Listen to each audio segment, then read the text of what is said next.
تو آئیے آج کی اس کہانی کا آغاز کرتے ہیں۔ یہ ایک ایسی داستان ہے جو خاندان، حسد اور تقدیر کے گہرے رازوں سے پردہ اٹھاتی ہے۔ کہانی کی شروعات ہوتی ہے ایک بچے کی دل دہلا دینے والی فریاد سے۔ وہ ان لوگوں سے پوچھ رہا ہے جنہیں اس کی حفاظت کرنی چاہیے تھی، یعنی اس کے اپنے بھائیوں سے۔ تو یہ جو سارا معاملہ ہے، اس کی جڑ کسی باہری دشمنی میں نہیں بلکہ اس حسد میں ہے جو ایک ہی خاندان کے اندر پل رہا تھا۔ اصل میں والد کی محبت پر حسد کی آگ میں جلتے ہوئے یوسف کے بھائی اس کے خلاف ہو جاتے ہیں۔ ان کے الفاظوں میں طنز اور غصہ صاف جھلکتا ہے، خاص طور پر جب وہ اس کے خوابوں اور والد سے اس کے قریبی رشتے کا مذاق اڑاتے ہیں۔ وہ اسے اسی خواب کی یاد دلا کر تانا دیتے ہیں، وہی خواب جس میں آسمانی اجسام اسے سجدہ کر رہے تھے۔ ظاہر ہے یہ ایک ایسی بات تھی جو وہ برداشت نہیں کر سکتے تھے، اور اب وہ طنزاً کہتے ہیں، کہاں ہیں تمہارے خواب کے ستارے؟ اب بلاؤ انہیں مدد کے لیے۔ اور پھر والد کی نظروں سے دور صحرا میں بھائیوں کی یہ جو دبی ہوئی ناراضگی تھی نا، وہ آخرکار پھٹ پڑتی ہے اور یوسف کی قسمت کا فیصلہ کرنے کے لیے ایک بحث شروع ہو جاتی ہے۔ یہاں آ کر بھائیوں میں پھوٹ پڑ جاتی ہے۔ ایک طرف یہودا اور کچھ دوسرے بھائی ہیں جو کہتے ہیں کہ اسے مار ہی ڈالتے ہیں، لیکن دوسری طرف لاوی اکیلا یوسف کے دفاع میں کھڑا ہو جاتا ہے۔ لاوی کی یہ دھمکی کام کر جاتی ہے۔ وہ صاف کہہ دیتا ہے کہ اگر یوسف کو کچھ ہوا تو وہ والد کو سب کچھ بتا دے گا۔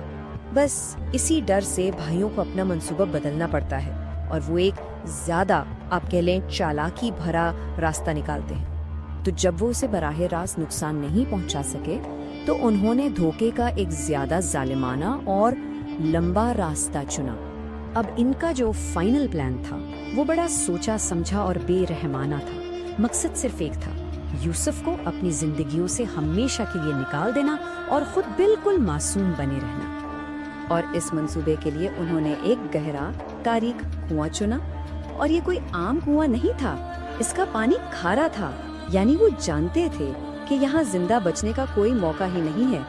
یہ ایک ایسی جگہ تھی جہاں سے بچ نکلنا تقریباً ناممکن تھا۔ اور جیسے ہی وہ اسے اس اندھیرے میں اتارنے لگتے ہیں، یوسف ایک آخری دل دہلا دینے والی التجا کرتا ہے۔ وہ وعدہ کرتا ہے کہ وہ بہت دور چلا جائے گا، کبھی واپس نہیں آئے گا، بس اسے اس کنویں میں نہ پھینکے۔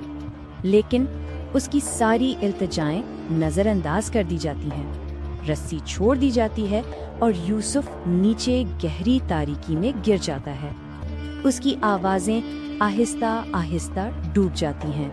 اب جب ہر طرف مایوسی ہے، جب انسانی مدد کے سارے دروازے بند ہو چکے ہیں، تو ٹھیک اسی لمحے تقدیر ایک نیا، بالکل غیر متوقع باب کھلتی ہے۔ وہاں کیا تھا؟ صرف تنہائی، خوف اور سرد خاموش تاریکی۔ تو کیا یہیں پر سب کچھ ختم ہو جاتا ہے؟ کیا ایک معصوم بچے کی کہانی کا انجام یہی ہے؟ یہ سوال اس کنویں کی خاموشی میں گونج رہا تھا۔ لیکن نہیں، وہ اکیلا نہیں تھا۔ اچانک اس اندھیرے میں ایک پر نور شکل نمودار ہوتی ہے جو اسے نام سے پکارتی ہے، یعنی وہ بالکل جانتا تھا کہ یہ کون ہے۔ اور پھر وہ پراسرار شخصیت ایک ایسی حقیقت بتاتی ہے جس سے سن کر رونگٹے کھڑے ہو جائیں۔ وہ کہتی ہے کہ وہ اسی کنویں میں 1200 سال سے اسی لمحے کا انتظار کر رہی تھی، اور اس ایک ملاقات سے سب کچھ بدل جاتا ہے۔ وہ کنواں جو ایک قبر بننے والا تھا، اب ایک خاص، ایک الہی ملاقات کی جگہ بن چکا تھا۔ یہ شخصیت صرف وہاں موجود نہیں تھی، بلکہ وہ ماضی کے انبیاء کے پیغامات لے کر آئی تھی۔ وہ یوسف کو اس کا اصل مقصد اور ورثہ بتا رہی تھی کہ وہ مظلوموں کا مددگار ہے، خدا کے بندوں کے حقوق کے لیے کھڑا ہونے والا ہے اور تمام پچھلے نبیوں کا وارث ہے۔ تو اب یوسف کا دیکھنے کا انداز ہی بدل جاتا ہے۔ وہ سمجھ جاتا ہے کہ یہ کنواں قید خانہ نہیں بلکہ ایک بڑے خدائی منصوبے کا ایک اہم موڑ ہے۔